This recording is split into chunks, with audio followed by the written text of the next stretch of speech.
சாம்பாலா நகரம் என்பது கைலாய மலையை அடுத்து இருக்கும், குறிப்பாக திபெத்திய பள்ளத்தாக்கில் அமைந்து இருக்கும் புனிதமான சொர்க்க பூமியாகும்.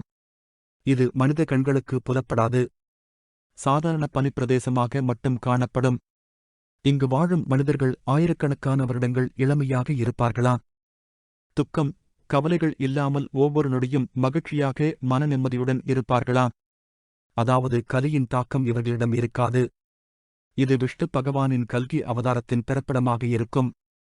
கலிகாலம் பிறந்து தோராயமாக 5126 வருடங்கள்தான் ஆகிறது.